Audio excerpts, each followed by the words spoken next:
సదస్సులో అందరికీ నమస్కారము. ప్రేమపూర్వకమైన, భక్తిపూర్వకమైన, శ్రద్ధాపూర్వకమైన నమస్కారం సమర్పిస్తూ మొట్టమొదలు మా తల్లిదండ్రులకు నమస్కరించి, మా గురుదేవులకి పాదాలను స్మరించుకుని, నా ఇష్టదైవాన్ని స్మరించుకుని నా ఉపన్యాసం మొదలు పెడుతున్నాను. ఉపన్యాస శీర్షిక నిన్నటిది సంస్కృత భాష సాహిత్య విశేషాలు. అందులో 2వ భాగం ఇవాళ. ప్రార్థన చేసి మొదలు పెట్టు. यो ब्रह्माणं विदधाति पूर्वं यो वै वेदांश्च प्रणोति तस्मै तम्हदेवमात्मबुद्धिप्रकाशं मुमुक्षुर्वै शरणमहं प्रपद्ये। दोर्भिर्युक्ता चतुर्भिः स्फटिकमणिमयीमक्षमालां दधाना हस्तेनैकेन पद्मं सितमपि च शुकं पुस्तकं चापरेण भासा कुन्देन्दु शङ्खस्फटिकमणिनिभा भासमाना समाना सा मे वाग्देवतेयं निवसतु वदने सर्वदा సుప్రసన్నా. నిన్నటి విషయ సూచిలో మనం మొదటి అంశం పూర్తి చేసుకొని ఇవాళ సాహిత్య విశేషాలు, సాహిత్య విలక్షణత, ఆ విషయాలన్నీ కూడా మనం తెలుసుకుందాము. క్షణము. సో ఇవాళ మనం తెలుసుకోబోయే విషయాలు సాహిత్య విలక్షణత, కవి పరిచయము, సాహిత్య ప్రక్రియలు, సాహిత్య చరిత్ర, ముఖ్య కవులు, ముఖ్య నాటకకర్తలు, గద్యకారులు, సాహిత్య వైభవం, అన్య భాషానుబంధం, ఉపసంహారం. దీనికంటే ముందర ఒక చక్కటి వాళ్ళ సాహిత్య విషయాలు కాబట్టి సాహిత్యం అనగానే మనం గుర్తుకొచ్చేది కవులు. చక్కటి చక్కటి భావాల్ని వాళ్ళు వ్యక్తం చేస్తూ మన మధ్యలో ఆ జీవితంలోకి ఒక అమృతం అనేది ఇట్లా చిలకరించి వెళ్తారు వాళ్ళు.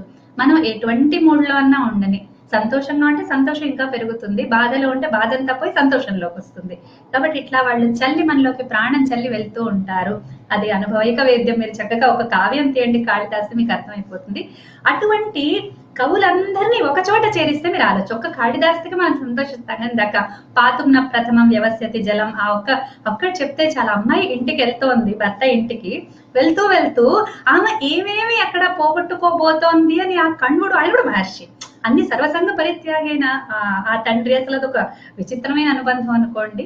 అందుకే వాళ్ళు మహాకవులయ్యారు. అటువంటి మహాకవులందరినీ ఒక చోట పెడితే ఇంకెంత ఆనందంగా ఉంటుందో ఈ శ్లోకంలో ఒకసారి చూద్దాము. యస్యాశ్చోరశ్చికురనికురః కర్ణపూరో మయూరో భాసో హాసః కవికులగురుః కాళిదాసో విలాసః హర్షో హర్షో హృదయవసతి పంచబాణస్తు బాణః కేశాం నైషా కథయ కవిత కామినీ కౌతుకాయ. ఎవరు రాశారో కానీ ఆ చక్కటి ఒక కావ్య కన్య. కావ్యాన్ని మనం ఎప్పుడు కన్యతో పోలుస్తాం. కన్యాదానం చేసినట్టు కావ్యదానాలు అవి చేయటం కూడా మన పరంపరలో ఒక భాగము. అంటే కవి రాసిన కృతి ఆయన కూతురు లాంటిది. కాబట్టి ఆ కన్య కి ఏ కవి ఏ అలంకారాలు, ఒక సామాన్య కావ్యకన్య, సంస్కృత కావ్యకన్య తీసుకుంటే ఆ అమ్మాయి అలంకారాలన్నీ ఎవరెవరు కవులు ఏవేవిగా ఉన్నారో ఈ పద్యంలో వర్ణించబడింది అనమాట. ఆ కర్ణపూర మయూర, మయూరుడు కుండలాల వంటి వాడు. చోరకవి, ఇక్కడ కుంతలాల్లాగా చోరకవి అట. ఆమె నవ్వు భాసుడట. కాళిదాసుడేమో ఆమె విలాసం అట. విలాసం అంటే అవయవాలన్నిట్లో ఉంటుంది. అంటే ఒక అమ్మాయి అందంగా ఉందంటే కళ్ళందమా, ఇదందమా, మూమెంట్స్ అందమా అంటే అన్ని కలిపిన అన్ని కలిపిన ఒక ఫామ్ ఆ అమ్మాయిది అందంగా ఉంటుంది. లోపల నుంచి ఒకటి వస్తుంది, దాన్ని విలాసం అంటారు. తర్వాత హర్షో హర్ష, ఆమె అమ్మాయి ఇంకా సంతోషంగా ఉన్నప్పుడు ఇంకా అందంగా ఉంటుంది. ఆ అందం ఎవరంటే హర్షుడు. హర్షో హర్ష హృదయ వసతి పంచబాణస్తు బాణః. ఇక బాణకవి అయితే పంచబాణుడే ఆమె కోసమని. కామ భావన కలిగించగలిగే ఆ కాదంబరి అవన్నీ కూడా చాలా. కామ భావన అంటే జీవితం పట్ల ఒక అనురక్తిని కలిగిస్తుంది, వేరేగా కాదు. ఒక చక్కటి కామం అనే సంస్కృతంలో చాలా చాలా విస్తృతంగా వాడతారు, తెలుగులాగా సంకుచిత అర్థం కాదు. కేశాం నైషా కథయ కవిత కాముని కౌతుకాయ. ఎవరికి కాదు అంటే దేశమా విదేశమా మన ఎవరికైనా కూడా ఆమె చక్కటి ఆనందాన్ని కలిగిస్తుంది. సంస్కృత కావ్యకన్యకు ఈ అందరు కవులతోటి విలసిల్లుతున్నట్టి ఆ స్త్రీ రూపానికి ఎవరు ఆనందించరు ఆమెను చూసి అనేసి, ఆ తల్లి రూపంగా, స్త్రీ రూపంగా, అందరూ మాతృరూపంగా చూసిన వాళ్ళే కాబట్టి ఆ భావన ఈ పద్యంలో కనిపిస్తుంది. మనము ఇవాళ మొట్టమొదటి టాపిక్ కి వెళ్దాము. ఇవాళ సాహిత్య విలక్షణత, కవి పరిచయం. సంస్కృత సాహిత్యం ఈజ్ నాట్ జస్ట్ ఎనీ సాహిత్యం. నిన్న అనుకున్నట్టు సంస్కృత భాష కేవలం ఎనీ భాష కాదు. ఎనీ భాష అయితే జర్మన్ వింటే మనం బతకాలి, జపనీస్ వింటే బతకాలి, వాళ్ళ భాష ఆనందంగా అనిపిస్తుంది. కానీ అందరినీ బతికించగలిగే ఒక అమృతత్వం అనేది ఈ భాషలో ఉందని మనం నిన్న చర్చించుకున్నాము. సో ఈ సాహిత్యాన్ని కూడా ఆ సాహిత్యం ద్వారానే కదా భాష ఒలుగుతూ ఉన్నది. కాబట్టి ఆ సాహిత్యం యొక్క విలక్షణతని ఇవాళ చూద్దాము. వైదికము, లౌకికము అని రెండు విధాలు. మనకు సంస్కృతంలో దొరుకుతున్న సాహిత్యం అంతటినీ కనుక మనము విభజన చేస్తే వైదికము, లౌకికము అని రెండు విధాలు ఉంది.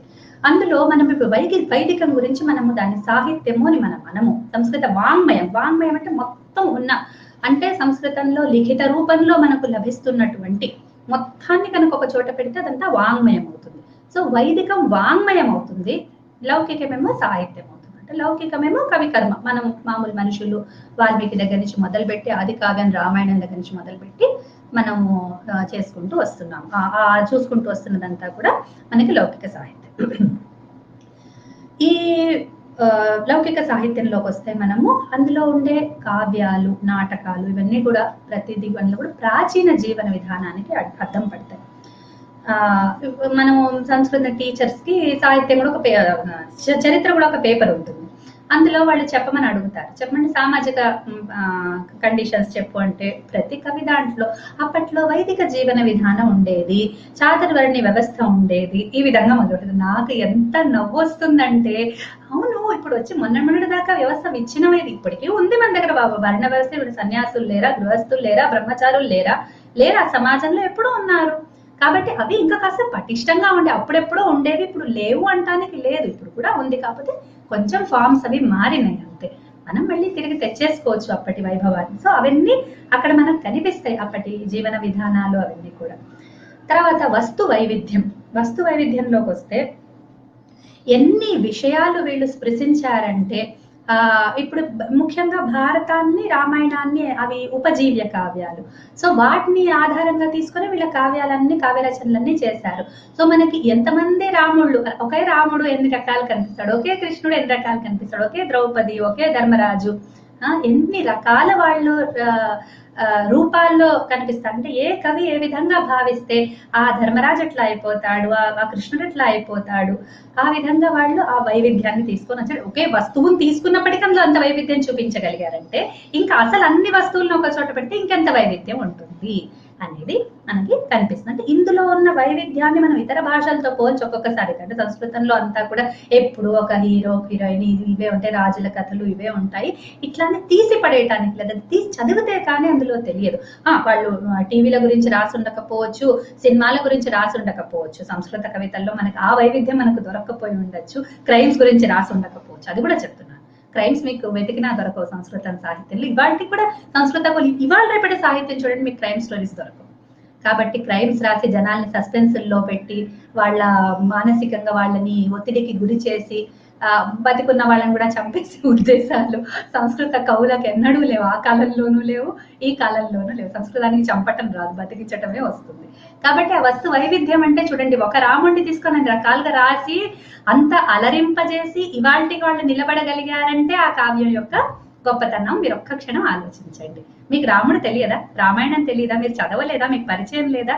కానీ ఇప్పటికీ రామాయణం బేస్ మీద ఏ కావ్యం తీసి మీరు చదవండి, మహావీర చరిత్రం చదవండి, అనర్ఘ రాఘవన్ చూడండి, ఏ కావ్యం తీసి చదవండి, బాసుడు రాసిన అభిషేక నాటకం తీయండి, ప్రతిమా నాటకం తీయండి, మీకు ఆ రాముడు కొత్తగా కనిపిస్తూ ఉంటాడు. సో అది వస్తు వైవిధ్యంలో ఉన్న భావన. అంటే సంస్కృతంలో మిగతా మీకు ఇంగ్లీష్ నావెల్స్ లో ఉన్న సబ్జెక్ట్స్ కనిపించకపోవచ్చు, తెలుగు నావెల్స్ లో ఉన్న సబ్జెక్ట్స్ కనిపించకపోవచ్చు, కానీ అందులో ఉన్న వైవిధ్యం ఒక విలక్షణమైన వైవిధ్యం. నేను ఆ మాట ఒప్పుకుంటాను. ఓకే, వాళ్ళు వేరే విషయాలకు వెళ్ళంటే, ఎందుకంటే శాస్త్రీయత నిన్న మనం అనుకున్నట్టు ప్రతిదానికి ఒక శాస్త్ర సంబద్ధత ఉంది కాబట్టి ఒకదానికి కట్టుబడి వాళ్ళు రాశారు కాబట్టి వాళ్ళు కొన్నిటిని వాళ్ళు అధిగమించకపోవటానికి కూడా అది మంచిదే అయింది. వాళ్ళ రోజున కూడా మనకు అది ఆనందాన్నే కలిగించే శక్తిని కలిగి ఉంది. అది మన ఇతర సాహిత్యాలతో పోల్చుకుంటే మనకు సులువుగా తెలిసిపోతుంది. అది వైదికత్వము, ధర్మ సంబద్ధత తర్వాతి అంశం. సో అవన్నీ కూడా వైదిక ఒక మంచి జీవన విధానం, ఒక ఉత్కృష్టమైన జీవన శైలి విధానంలో అవి చిత్రింపబడ్డాయి. కొంత ఆ మార్పులు అవి కూడా మనకు కనిపిస్తూ ఉంటాయి. కాకపోతే ఆ నంబర్ తక్కువగా ఉంటుంది. మనకి నెగటివ్ క్యారెక్టర్స్ ఉన్నప్పటికీ కూడా నంబర్ చాలా తక్కువగా ఉంటుంది. వాళ్ళలో నెగటివిటీ కూడా ఇవాళ రేపటి సినిమాలు, క్రైమ్లు, వైలెన్స్లతో కనుక పోలిస్తే అవి చాలా అసలు నెగ్లిజిబుల్ అనే చెప్పాలి. వాళ్ళు దేవతలు, రావణుడు కూడా నాకు దేవుళ్ళలాగే అనిపిస్తాడు ఒక్కొక్కసారి. రావణుడిని ఆరాధించే వాళ్ళు ఉన్నారంటే ఇవాళ రేపటి విలన్లతో పోలిస్తే రావణుడు చాలా బెటర్ విలన్ అని అనిపిస్తుంది. తర్వాత అధర్మ నాశనము, ధర్మ జయము. ఎక్కువగా మన వాళ్ళు నమ్మింది. అందుకనే మన దగ్గర ట్రాజడీస్ ఉండవు. సంస్కృతంలో ఎక్కువ ట్రాజడీస్ లేవు. భాసుడు ఒక్కటి ఈ మన 2 రాశాడు. ఒకటి ఊరు భంగము, ఇంకొకటేమో ఇతంది మన కర్ణుడి గురించి రాశాడు, కర్ణభారం. సో అందులో కొంత ట్రాజిక్ ఐడియాస్ కొద్దిగా ఉన్నాయి. సో ఈయన ఎప్పటి వాడంటే భాసుడు నాటక మన భరతముని ఉన్నాడు. భరతముని రాసిన నాటకాల నాట్య శాస్త్రం కంటే ముందర ఆయన ఉన్నాడు. నాటకాల గురించి ఇట్లా ఉండాలి ఒక నాటకం అని పటిష్టంగా నియమాలు ఏర్పడే ముందరే భాసుడు వచ్చి రాసేసి వెళ్ళిపోయినాడు. కాబట్టి మనకు ఆయన దాంట్లో కొంచెం ఇది కనిపిస్తుంది. అంతేకాని ముఖ్యంగా నమ్మింది అందులో కూడా ఆయన దుర్యోధనుడిని మంచివాడని ఎక్కడా చెప్పలేదు. అతన్ని హీరో చేయలేదు, ప్రొటాగనిస్ట్ అంతే. Is a protagonist, is not a hero, is not the nayaka of the novel, but is ఆయన నాటకంలో అతను ఒక ప్రొటాగనిస్ట్, అంటే ఒక ప్రధాన పాత్ర. That's all. ఓకే, కాబట్టి అట్లా అర్థం చేసుకోవాలి. మిగతావన్నీ కూడా ధర్మ జయాన్ని, దుర్యోధనుడు చచ్చిపోయినాడనే చూపించాడని, దుర్యోధనుడు బతికేశాడు, మారిపోయాడు, అందరు వాడిని క్షమించారు, వాళ్ళ రాజ్యం వాళ్ళకి తిరిగి ఇచ్చేస్తాడని ఏం రాయలేదు. ఓకే, కాబట్టి అంతవరకు మనము రక్షింపబడిన వాళ్ళమే. ఎవరు ఆ విధంగా ఆలోచించలేరు. అంటే ధర్మానికి విరుద్ధంగా ఏ కవి సంస్కృతంలో ఎప్పుడూ ఆలోచించలేదు. Never attempted. వాళ్ళకి చేయాల్సిన అవసరము రాలేదు, ఆలోచన వచ్చే అవకాశం కూడా సంస్కృత మాత ఇవ్వలేదు వాళ్ళకి. తర్వాత సౌజన్యత, త్యాగాది సద్గుణాలు విపరీతంగా కనిపిస్తాయి ప్రతి దాంట్లో. ఒక శాకుంతలం చాలు, మీకు ఇంకెక్కువ కూడా తెరవక్కర్లేదు. ఎంత చక్కగా ఉదాత్తంగా డీల్ చేస్తారంటే అది చాలా భయంకరమైన సన్నివేశం. ఆ తల్లి వెళ్తుంది, బాబు కడుపుతో ఉన్నట్టుగా ఈయన రాశాడు కాళిదాసు, కానీ మహాభారతంలో అయితే బాబునే తీసుకొని వెళ్తుంది. మహాభారతంలో చాలా ప్రాక్టికల్ గా ఉంటుంది ఆ సిచ్యువేషన్. చాలా అంటే ఎట్లా చెప్పాలంటే మామూలు జీవితంలో ఎట్లా జరుగుతుందో అట్లా ఉంటుంది మహాభారతంలో. యథార్థంగా రాస్తాడు ఆయన. ఈయన అట్లా కథన కొంచెం కావ్యాత్మకంగా దాన్ని మలిచాడు కాబట్టి ఆమె వెళ్ళినప్పుడు ఆ సంభాషణలు, ఆమె మౌనంగా ఉండటం, ఆమె ఏం మాట్లాడదు ఎక్కువగా, అసలు ఏమి అనదు ఆమె. సో ఆ ఉదాత్తత, ఆ సౌజన్యము, అంటే అటువంటి మూమెంట్లో అంత సైలెంట్ గా ఉండగలగటం, తిట్టకుండా రాగలగటం బయటికి అనేది అటువంటి అన్ని, అంటే అదొక చిన్న సన్నివేశం అందరికీ పరిచయం అయింది కాబట్టి అది చెప్తాను. ఇంకా ఎన్నో నాటకాల్లో ఎన్నో మంచి మంచి ఉదాత్తమైన కుందమాల తీశారంటే సీతమ్మ వారి ఆ భావాలు అవన్నీ కూడా లోపలే అనుకుంటుంది. రాముడిని ఒక్క మాట అనదు. జస్ట్ అంటే కోపం వస్తున్నావు, కోపం రాదని కాదు, బట్ ఆ ఎక్స్ప్రెషన్ అనేది చాలా ఉదాత్తంగా ఉంది. కోపం అందరికీ వస్తుంది, దాన్ని ఎట్లా చెప్తారు అనే దాన్ని బట్టి కదా మనిషి యొక్క ఇది ఉండేది. భావాలు అందరికీ ఉంటాయి, కానీ ఎట్లా ఎక్స్ప్రెస్ చేస్తున్నారు అనే దాన్ని బట్టి ఆ తేడా మన కావ్యాల్లో, ఇతర భాషా సాహిత్యాల్లో బాగా ఈజీగా తెలిసిపోతుంది.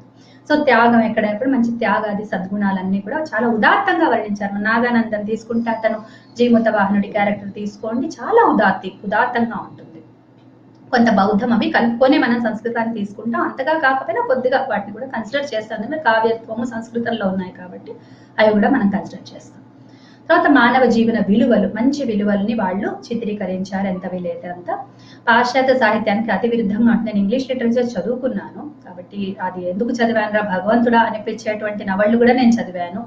చాలా ఏడుపు, బాధ, ఒక రకమైన వికృతి, అసలు జీవితం అంతా ఇట్లా అంటే ఆ నవల చదివే కంటే ముందు మనం ఎంత సహజంగా హాయిగా ఉన్నా అదంతా పరిణతి అయిపోయి అసలు మనని వదిలిపెట్టవు. ఒక టైటిలే చెప్తా, సన్స్ అండ్ లవర్స్ చాలు, ఒక్క టైటిల్ చాలు, మీకు ఎంత జుగుప్స కలుగుతుంది అంటే మన జీవితం మీద. అటువంటివన్నీ వాటికంటే కూడా సంస్కృతము మనం ఇటువంటి సందర్భంలో వాటిని గుర్తు చేసుకోవాలని కాదు, కానీ కాంట్రాస్ట్ కోసం నేను ఒక పేరు మాత్రం మీకు టైటిల్ చెప్పి వదిలిపెడుతున్నాను. సో పాశ్చాత్య సాహిత్యానికి అతి విరుద్ధంగా ఉంటుంది. తర్వాత అందంగా అనిపించే విషయం ఏంటంటే అన్ని కూడా లయబద్ధమైనవి, ఛందస్సును ఉపయోగించుకొని, అంటే అన్ని రకాలు గద్యం ఉంటుంది, పద్యం ఉంటుంది, అన్ని ఉంటాయి, కానీ ఆ ఛందోబద్ధత కూడా మధ్య మధ్య ఎంత గద్యమైనా కూడా మధ్యలో 1-2 పద్యాలతోటి వాళ్ళు దాన్ని పరిపుష్టం చేశారు. గద్యాల్లో కూడా ఛందోబద్ధంగా ఉండే గుళికానో ఏదో అంటారు ఆ రకమైన గద్యాన్ని. సో అటువంటి వాటిని కూడా వాళ్ళు ప్రయోగించారు. ఇప్పుడు మనం కవి దగ్గరికి వస్తున్నాం. నెక్స్ట్ ఇప్పటిదాకా మనం సాహిత్యంలో విలక్షణ చూస్తాం. ఇప్పుడు సంస్కృత కవి యొక్క వ్యక్తిత్వాన్ని చూద్దాం. ఆయన ఎట్లా ఉంటాడు, ఒక సాధారణమైన సంస్కృత కవి ఎట్లా ఉంటాడు. అతను ఫస్ట్ నిరాడంబరంగా ఉంటాడు. ఓకే, అతను ఆ కావ్యం చదివిన తర్వాత అతని భావాలు, ఎందుకంటే ఆ హీరో ద్వారా వచ్చేది కవే బయటకు వస్తాడు. మీరు కథ రాసి చూడండి కావాలంటే, ఇవాళ రేపు మీరు సినిమాలు చూస్తున్నారు, డైరెక్టర్ హీరోని ఎట్లా ప్రొజెక్ట్ చేశాడు, అది ఎక్కువగా ఆ డైరెక్టర్ లేదా కథా రచయిత యొక్క భావనలోంచే కదా హీరో వచ్చేది. వాడు నలుగురిని తంటాడు, వాడికి శక్తి కావాలా, రాసే మేల్ రచయిత ఎవరైతే ఉంటాడో అతను he loves the energy. So అతను ఆ ఎనర్జీని ఆ హీరోలో పుటప్ చేసి మనకి చూపిస్తూ ఉంటాడు, అంతే కదా. సో అట్లా మనకి చూస్తే గనక వీళ్ళ హీరోస్ వీళ్ళ ఇవన్నీ కూడా మనం కనుక స్టడీ చేస్తే ఫస్ట్ పాయింట్ మనకు అర్థమయ్యేది, వీళ్ళు నిరాడంబరులు, ఆడంబరం ఎక్కువగా ఉండదు, వినయంగా ఉంటారు, వినయశీలులు. ఉత్త జగన్నాథ పండితుడు ఒకడండి, ఉద్ధతకి పేరు ఇంకొక కవి ఉన్నాడు, వీళ్ళిద్దరే అంతే, ఇంకెక్కువగా ఎవరు కనిపించారు మనకు, అందరూ వినయంగానే కనిపిస్తారు. తర్వాత ఎంత ఇదంటే ఎంత నిగర్విత అంటే ఊరు పేరు కూడా వాళ్ళు చెప్పుకోలేదు, ఎందుకంటే ఆ పరంపర చాలా తర్వాత స్టార్ట్ అయింది. ఫలానా వాడి కుమారుణ్ణి, ఫలానా ప్లేస్ కి చెందిన వాడిని అని చెప్పుకోవటానికి కూడా మన వాళ్ళు ఇష్టపడలేదు. అందుకనే వాళ్ళ రోజున కాళిదాస్ ఎక్కడ వాడనేది మనకు తెలీదు. అంటే మన కాళిదాసు ఎట్లుండేవాడు, ఎట్లా మనకు చెప్పాను, అసలు ఊహకి కూడా చెప్పుకోవటానికి కూడా మనకి అందనంత దూరంలో వాళ్ళు ఉంటారు. వాళ్ళ ఊహనే అంతే. అదొకటి. కాళిదాస్ అంటే శాకుంతలం, కాళిదాస్ అంటే మాళవికాగ్నిమిత్రం, అంతవరకే రఘువంశం, అంతే మనకి కాళిదాస్ తెలిసింది. కాబట్టి వాళ్ళు ఏ ఊరు వాడు, ఎప్పుడు బతికాడు, ఎట్లా ఉండేవాడు, ఏం చేసేవాడు మనకి ఏమీ తెలియదు. ఎందుకంటే వాళ్ళు ఎప్పుడు చెప్పుకోలేదు, వాళ్ళు కావ్యం రాశారు వెళ్ళిపోయినారు, దట్స్ ఆల్. తర్వాత ఈ నాట్య శాస్త్రం వచ్చిన తర్వాత ముఖ్యంగా కవిత్వంలో కాదు, నాటకంలో ఎక్కువగా, నాటకంలో నాట్యశాస్త్రం యొక్క ప్రభావాలు కనిపించాయి. వీటిల్లో కూడా మన అలంకార శాస్త్రాదులు వచ్చిన తర్వాత వీళ్ళు కావ్యాలు కూడా, మహాకావ్యాలు అవన్నీ కూడా రామాయణం మహాభారతం చూసుకొని వాళ్ళు కొన్ని తయారు చేశారు. ఆ నియమాల ప్రకారం తర్వాత వాళ్ళందరూ అది ఇంకా చెప్పక్కర్లేదు, ఇది వచ్చేసింది అంటే మనం వెనక నుంచి ఇప్పుడు మనం వెళ్ళేది ఒక దాన్ని ఏదో విజన్ అంటారు, మనం పాస్ట్ ఇట్లా టైం మెషిన్ లో వెనక్కు వెళ్తూ ఉన్నట్టుగా మనం వెళ్తున్నాం కదా. సో అట్లయితే ఈ టైంలో భరత నాట్య శాస్త్రం వచ్చింది, ఆ తర్వాత నాటకాలన్నీ ఆ రూల్స్ ఫాలో అవుతూ కనిపిస్తాయి. ఈ టైంలో ఒక అలంకార శాస్త్రం వచ్చింది, మహాకావ్యం ఇట్లా ఉండాలంటే ఆ తర్వాత మహాకావ్యాలన్నీ ఆ విధంగా. సో వాళ్ళ ఒక శాస్త్రాన్ని, వాళ్ళు నియమాలని పాటించారు. ఎంత చిన్న కావ్యమైనా ఎంత పెద్ద కావ్యమైనా ఆ తర్వాత అది ఉపలబ్ధం అవుతోంది అంటే వాళ్ళు దానికి అనుగుణంగా రాశారు, అంతేగా నిరంకుశంగా. ఎప్పుడు వాళ్ళు నిరంకుశ కవయ అంటే వాళ్ళు ఎక్స్ప్రెషన్ లో మాత్రమే, కానీ నియమాలు భంగం చేసి పెట్టకూడని చోట రిలేషన్స్ పెట్టేసి అనవసరమైన సన్నివేశాలని చేయించి సమాజంలో అనవసరమైన పిక్చర్స్ తీసుకొచ్చి కన్ఫ్యూజ్ చేయలేదు జనాలని, అదనమాట.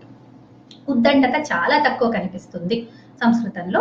ఈ సాహిత్యంలో ఉద్దండంగా ఔద్ధత్యంగా ఉండేది, బాగా ఇట్లా ఫోర్స్ఫుల్ గా ఉండే థింగ్స్ చాలా తక్కువ ఉంటాయి. ఈ సాహిత్యం అంతా మీరు గమనించినా మీకు ఎక్కువ ఫోర్స్ కనిపించదు. ఫోర్స్ ఉన్న పాజిటివ్ ఫోర్స్ గా ఉంటుంది.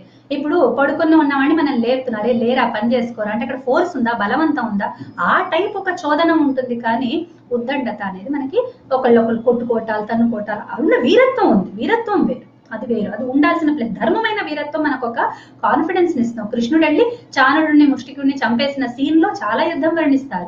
అసలు మహాభారతంలో ఎన్ని సీన్స్ ఉన్నాయో, ఆ కిరిమిరకుడిని చంపేటప్పుడు వాటిని పెట్టిన చిన్న చిన్న రాక్షస సంహారాల్లో కూడా ఎంతో హింస అదంతా మనకు చూపిస్తారు. కానీ అక్కడ గెలుస్తున్నది హీరో, ధర్మం గెలుస్తోంది అధర్మం, వాడు దుష్టుడు దుర్మార్గుడు. సో వాడిని చంపుతుంటే మనకు ఒక రకమైన ఆనందము, ఒక రకమైన కాన్ఫిడెన్స్, అమ్మయ్య అంటే దుష్టమైంది పోయింది అనే ఒక అష్యూరెన్స్ మనలో వస్తుంది అనమాట. తర్వాత ఔదార్యము, ఉత్తుంగమైన చింతనం, బాగా ఉదారంగా ఉంటాయి, అంటే ఒక హై లెవెల్ థింకింగ్. ఎక్కడ చీప్ క్యారెక్టర్స్ కానీ, అసహ్యంగా మాట్లాడే వాళ్ళు కానీ, పెద్దవాళ్ళని అగౌరవపరిచే విషయాలు కానీ, ఇవాళ రేపు మనకు కనిపిస్తాయి కదా సినిమాలో, చిన్న పిల్లాడు కూడా వచ్చి నువ్వేంటి నాకు చెప్పేది అన్నట్టుగా టీచర్స్ మీద జోక్స్, ఆ విధమైనవి మనకి ఎప్పుడు సంస్కృత సాహిత్యంలో కనిపించవు. ఆ ఉత్తుంగంగా ఉంటుంది. అసలు ఎంత హై లెవెల్ క్యారెక్టర్స్ అంటే వాళ్ళు ఎవరెవరితో మాట్లాడుకున్నా కూడా ఒక లెవెల్ దిగరు వాళ్ళు, అది ఎక్కడ ప్రతి చోట మెయింటైన్ అవుతుంది. సో వీళ్ళల్లో కూడా అంటే ఇవన్నీ ఎందుకు ఆ కావ్యాల్లో ఉన్నదే ఆ కవుల్లో ఉంది కాబట్టి ఆ కవులు కూడా ఉన్నతంగా మనకి కనిపిస్తారు. ఒక మాగుడిని చదవండి, మాగుడి హీరో అనిపిస్తాడు మీకు, భారవిని చదవండి, భారవి హీరో అనిపిస్తాడు, కాళిదాసుని చదివితే అసలు ఇంక మిగతా వాళ్ళందరూ వేస్ట్ అనిపిస్తుంది. ఆ విధమైన భావనే మనకు ప్రతి కవితోటి కూడా కలుగుతుంది. తర్వాత వాళ్ళ సొంత జీవన విధానం. ఒకటి ఆంగ్ల లిటరేచర్ చదివేటప్పుడు మాకు సాహిత్యంలో ఒక మాట చెప్పారు, నాకు చెప్పచ్చో చెప్పకూడదు ఇటువంటి విషయాలు తెలియదు, బట్ కెన్ ఐ కంపేర్, నేను చాలా నా అనుభవంలోంచి నేను ఎక్కువగా మాట్లాడతాను. నేను పుస్తకాలు చదివో లేకపోతే అక్కడిక్కడ విన్నవి నేను చెప్పాలని ప్రయత్నించాను. నా అనుభవంలో ఏం జరిగింది ఒక సంస్కృతజ్ఞురాలిగా నా ప్రయాణంలో నాకు పరిచయమైనవి, నాకు తెలిసినవి నేను చెప్పుకుంటూ వెళ్తాను. వాళ్ళు ఏమంటారంటే కవి యొక్క పర్సనల్ జీవితం మనకు అనవసరం. వాడు తాగారా, తిన్నారా, పడుకున్నారా, వెళ్ళారా, ఏం చేశారో మనకు అనవసరం. వాడు ఏం రాశాడు మనం అది తీసుకుందాం, ముందుకెళ్దాం అంటారు. ఒక రకంగా కొంతవరకు చాలా కరెక్ట్. కానీ అంత నీచంగా ఒక్కొక్కసారి క్యారెక్టర్స్ వాళ్ళ జీవితంలో ఎన్నో నెగటివ్స్ చేసి వాళ్ళు ఎంత ఉన్నతమైన కావ్యం రాసినా, రాయలేరు, రాసినా కూడా అది విలువైందిగా నాకు అనిపించదు. వ్యక్తి ఏది రాశాడో అది తను కూడా ఆచరించి ఉంటే, దానికి రామకృష్ణ పరమహంస అన్నట్టు బెల్లం తిన్నట్టు నాయన అని చెప్పడానికి ఆయన 4 రోజులు తీసుకున్నాడు. అటువంటి జీవితాలు మన కవులవి కూడా ఉన్నాయి. ఎక్కువగా ఉపాసకులు అంటే ఇప్పుడు కాళీమాత ఉపాసన చేసి కాళిదాస్ అయినాడు. పేర్లలోనే చూడండి, భవభూతి, శివుడి భక్తుడని చాలా ఓపెన్ గా చెప్పుకున్నాడు అతను. ఈ విధంగా వాళ్ళు ఒక ఒక ఒక దాన్ని ఏమంటారంటే సమర్పణ భావన వాళ్ళల్లో ఉన్న ఆ భగవంతుడి పట్ల ఒక ఇది, అట్లాంటి క్యారెక్టర్ వాళ్ళు. ఇంకా ధర్మం వాడు, భగవంతుడు అంటే ధర్మవతి రామో విగ్రహవాన్ ధర్మ. సో భగవంతుడు నమ్ముకున్న వాళ్ళందరూ కూడా ఒక ఉదాత్త జీవన విధానాన్ని వాళ్ళు చూశారు. కానీ వాళ్ళ జీవితాల్లో ఎక్కడ ఆ విలాసవంతమైన జీవితాలను, కానీ ధర్మబద్ధమైన విలాసం, భార్యతో ఎంత ఎంజాయ్ చేసినా కూడా ధర్మబద్ధమే అవుతుంది. కాబట్టి అటువంటివి ఉన్నాయి, కానీ ఆశయకరమైనవి మన దగ్గర చాలా తక్కువ ఉన్నాయి. బాణుడి గురించి ఒక్కడి గురించి అంటారు, కానీ అతను కూడా బాగా తిరిగాడు, అంటే విపరీత దేశ యాత్రలు, పర్యటనలు చేశాడని అతని గురించి చెప్తారు. తర్వాత వ్యక్తిగతంగా ఆధ్యాత్మికత వాళ్ళలో ఉంటుంది. మనకు పోతన, మన తెలుగు వాళ్ళని తీసుకున్నా, సంస్కృత కవులు తీసుకున్నా, కొంతకాలం క్రితం వాళ్ళు ఒక కవి అయినాడు, ఒక భావాన్ని చక్కగా అంటే ఎప్పటికీ నిలబడే ఒక కావ్యాన్ని రాయాలి అని వాడు అనుకున్నాడంటే అతను వ్యక్తిగతంగా దాన్ని ఆచరించి తర్వాత రాసిన వాళ్ళే. రాజపోషణ ఉన్నవాళ్ళు కొందరు, రాజపోషణ లేని వాళ్ళు కొందరు. రాజపోషణ ఉన్నవాడికి కాస్త బాగా గడిచింది, వాడికి జరుగుతూ ఉన్నప్పుడు రాయగలిగంటే అంత ఉదాత్తంగా ఆలోచి ఒక పదం కోసం మరి కొట్టుకుంటాం గంటలు గంటలు. మరి నేను ఈ ప్రిపరేషన్ ఇవాళ వక్తవ్యం కోసం నేను 6 గంటలు నేను వెచ్చించాల్సి వచ్చింది. మరి 6 గంటలు నేను దీంట్లో వెచ్చించాలంటే మరి నేను మిగతావి నేను ఎప్పుడు చేయాలంటే, నాకు ఒక చిన్న వక్తవ్యం నాకు తెలిసిన విషయాలు ఒక చోట పెట్టడానికి ఇంత టైం పడితే, మీ అందరికీ కూడా అనుభవం కావచ్చు, మీరు పాటలు పాడాలని ఇక్కడికి వస్తారు, మీరు ఎంతసేపు ప్రాక్టీస్ చేయాలి, ఆ టైంలో మరి ఇంటి పనులు, మిగతా పనులు. సో ఒక కవి గనక తను కేవలం తన పొట్ట కోసం, తన ఫ్యామిలీ కోసం కష్టపడుతూ ఉంటే ఎప్పుడు కావ్యం రాస్తాడు? అందువల్ల ఒక మంచి కవి ఉన్నాడు, ఒక ప్రతిభ ఉంది వాళ్ళలో అంటే గుర్తించి రాజులు ఇదివరకు వాళ్ళకి వాళ్ళకున్నంతలో వాళ్ళకి పోషణ చేసేవాళ్ళు, ఇచ్చేవాళ్ళు. అది లేని వాళ్ళు వాళ్ళ సొంత ఆస్తులతోటి బతికారో మరి ఏం కష్టాలు పడ్డారో మనకి తెలియదు. 2 రకాల కవులు మనకు కనిపిస్తారు. తర్వాత గ్రంథ చౌర్యం మనకు సంస్కృతంలో ఎప్పుడూ కనిపించదు. అంటే ఒక దాంట్లోంచి ఇప్పుడు ఒక కావ్యం తీసుకుంటే స్పెషల్ గానే ఉంటుంది, ఇందులోంచి కొంత చౌర్యం అంత ప్రభావితులు అవుతారు, కానీ ఉన్నట్టు తీసుకోవటము, తన పేరు పెట్టుకొని చేయటం, ప్లేగియారిజం అంటారు కదా, అది సంస్కృతంలో మీకు ఎక్కడ ఎనీ పాయింట్ ఆఫ్ హిస్టరీ మీకు అది కనిపిస్తుంది. ఇన్ఫ్లుయెన్స్ బాగా కనిపిస్తుంది. కాదంబరి వచ్చాక కాదంబరి లాంటి కావ్యాలు రాశారని కాదంబరిలోంచి కొన్ని సెంటెన్సెస్ తీసేసుకొని ఆ పుస్తకం కాల్ చేసి ఇది నేను చేశాను అని చెప్పుకునే ప్రయత్నాలు, అటువంటి దరిద్రాలన్నీ కూడా మనకు సంస్కృతంలో ఎక్కడ కూడా కనిపించవు. తర్వాతి టాపిక్ సాహిత్య ప్రక్రియలు. ఇప్పటిదాకా మనం సాహిత్య లక్షణాలు అంటే చూసాము, సాహిత్య లక్షణాలు చూసాము, కవి లక్షణాలు చూసాము. ఇప్పుడు మనం ప్రక్రియలు ఏ విధంగా ఉన్నాయో చూద్దాం. మొదట వైదిక వాంగ్మయం అనుకున్నాం కదా, అంటే సాహిత్య ప్రక్రియ అంటే జనరీ అంటారు చూడండి, ఆ మాటకి పర్యాయంగా మనం పెట్టుకున్నది ప్రక్రియ అనేది.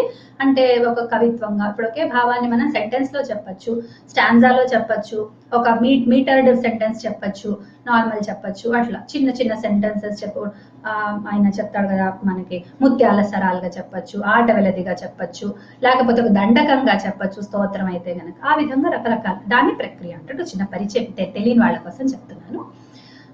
వేదము ఫస్ట్ మనకి కనిపించింది. వేదంలో 4 వేదం నుంచి మొదలు పెట్టుకుందాం, అంటే అందులో మనం ఎక్కువగా మనం దాంట్లో తీసుకోం కానీ బట్ వేదం గురించి కూడా తెలుసుకోవడం ఇంపార్టెంట్. 4 విభాగాలు ఉన్నాయి: సంహిత, బ్రాహ్మణ, ఆరణ్యక, ఉపనిషత్తు వేదంలో.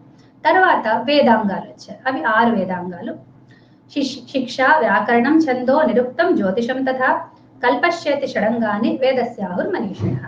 సో వేదానికి 6. ఆయన వేద పురుషుడు కనుక ఉంటే ఆయన అంగాలు ఎట్లా ఉన్నాయంటే ఒక్కొక్క అంగంగా ఒక్కొక్క వేదాంగం వేదం యొక్క అంగం, అది ఆ యొక్క అంటే వేదాంగం అనేది ఒక శాస్త్రము, ఆ శాస్త్రానికి వేద అంగము అని పేరు అనమాట. అవి 6 ఉన్నాయి. తర్వాత వచ్చేది మనకు లైన్లో షడ్ దర్శనాలు వస్తాయి. తర్వాత పురాణం, వ్యాస ప్రణీతాలన్నీ మనకు వస్తాయి. దాంట్లో 18 మహాపురాణాలు, తర్వాత ఉప పురాణాలు వచ్చేసాయి. తర్వాత స్మృతులు, పురుషార్థ శాస్త్రం, ధర్మశాస్త్రం. పురుషార్థాలంటే ధర్మ, అర్థ, కామ, అవునా? సో ధర్మశాస్త్రం, అర్థశాస్త్రం, కామశాస్త్రం అన్నీ ఉన్నాయి. కామం కూడా ఒక శాస్త్రమే, క్రోధం శాస్త్రం కాదు, ఎందుకంటే కామం పురుషార్థాల్లో వచ్చింది కాబట్టి కామశాస్త్రం వచ్చింది. ఓకే, క్రోధ శాస్త్రం లేదు సంస్కృతంలో. ఇవి ధర్మ అర్థ కామ మోక్ష శాస్త్రం అంటే మళ్ళీ వేదాంతం దర్శనాల్లోకి వెళ్ళిపోతుంది అది. తర్వాత ఆచార సంహితలు ఈ విధంగా ఉండాలని సూత్రకారులు వచ్చారు, స్మృతికారులు సూత్రకారులు వాళ్ళు వచ్చేసి అవి గృహ్య సూత్రాలు అవన్నీ కల్ప సూత్రాలు అవన్నీ వస్తాయి అన్నమాట మనకి. అదైన తర్వాత ఇదంతా వైదికం వైపు. వైదికం అంటే ఇది సాహిత్యంగా కాదు, ఇది వాంగ్మయం అని చెప్పారు కదా, వాంగ్మయంలోకి వచ్చే విభాగం. ఇప్పుడు మనం లౌకిక వాంగ్మయం చూద్దాం. లౌకిక సాహిత్యం, లౌకిక వాంగ్మయం అంటే సాహిత్యం కిందకి వస్తుంది. సో అది సాహిత్యం అంటారు దాన్ని. అందులో వచ్చే ఫస్ట్ శ్రీమద్ రామాయణం ఆది కావ్యం, ఎందుకంటే మా నిషాద నుంచి మొదలైంది. మా అనే మాటతోటి సంస్కృత సాహిత్యం మొదలైంది, మా నిషాదతోటి. సో అక్కడి నుంచి శ్రీమద్ రామాయణం, శ్రీమద్ మహాభారతము, తర్వాత మహాకావ్యాలు. అంటే మనకి ఇందులో ప్రక్రియలు ఏ రకాలుగా ఉన్నాయి చెప్తున్నా. ఇతిహాసాలు, తర్వాత మహాకావ్యాలు అంటే ఇప్పుడు మనకు రఘువంశం, కుమార సంభవం ఒక 20 సర్గలు అట్లా పెద్దగా ఉంటుంది. 7 రకాల పద్యాలు ఛందస్సులు అని చెప్పుకుంటూ ఒక పెద్ద కథ తీసుకొని అందులో ఉపకథలు అవి కూడా ఉంటాయి, మహాకావ్యం. తర్వాత ఉపకథలు ఎక్కువగా ఉండవు, అంటే కనెక్టింగ్ గానే ఉంటుంది, ఒకే మెయిన్ కథ ఉంటుంది, మధ్య మధ్యలో వేరే ఘటనలు సందర్భాలు యాడ్ చేస్తారు అట్లా. తర్వాత రూపకాలు, రూపకం అంటే నాటకం అనే దాంట్లో రూపకం అని సంస్కృతంలో పేరు. తర్వాత స్తోత్రాలు, గీతులు ఉన్నాయి. స్తోత్రాలు అంటే మనకి దైవపరంగా రాసినవి, స్తుతులు అట్లా ఉంటాయి. గీతులు అంటే ఆర్య ఛందస్సు వాటిల్లో రాసినవి ఉన్నాయి. తర్వాత గద్యం, కథ, చెంపు ఇదంతా కూడా మనకి సెంటెన్స్ ఫార్మేషన్ లో ఉన్నవన్నీ ఒక చోట పెట్టేశాను. గద్యం, కథ. చెంపు ఏంటంటే చెంపు రెండింటి కాంబినేషన్, గద్య పద్యమయం కావ్యం చంపూరిత్య విధీయతే. గద్యము పద్యము కలిపి చెంపు అంటారు. తర్వాత చారిత్రక కావ్యాలు ఉన్నాయి మనకి, చాలా తక్కువ సంస్కృతంలో చారిత్రక కావ్యాలు కానీ ఉన్నాయి, అసలు అంటూ ఉన్నాయి. తర్వాత కోశాలు, అవి కావ్యాల కిందికి రావు, కానీ అమరకోశం చూసిన వాడు ఎవడు అది కావ్యం కాదు అన్నాడు. అవటానికి అది కోశము అండ్ ఇట్స్ అన్ని కూడా వర్డ్స్ నామావళి లాగా ఉంటుంది అనమాట. కానీ అందులో ఎంతటి కావ్యత్వం ఉందంటే, నా కోసం అది అమరకోశం కావ్యమే. అమరకోశం చదివి ఎంత సంతోషపడ్డాను నేను. ఒక కావ్యం కంటే ఎక్కువ థ్రిల్ ఇస్తుంది అనమాట మనకి. సో అట్లాంటి కోశాలు కూడా కావ్యాలాగా రాశారంటే మీరు ఆలోచించండి మరి. తర్వాత ఇంకొక కేటగిరీ టీకాకారులు వస్తారు. వీళ్ళు ఏం చేశారంటే ఈ కావ్యాలన్నిటి కూడా మనకు అందించడానికి వ్యాఖ్యలు, వాళ్ళందరికీ మనం థ్యాంక్స్ చెప్పుకోవాలి. కాళిదాసి వాళ్ళ రోజున మనకు అర్థం అవుతున్నారంటే మల్లినాథుడికి థ్యాంక్స్ చెప్పుకోవాలి.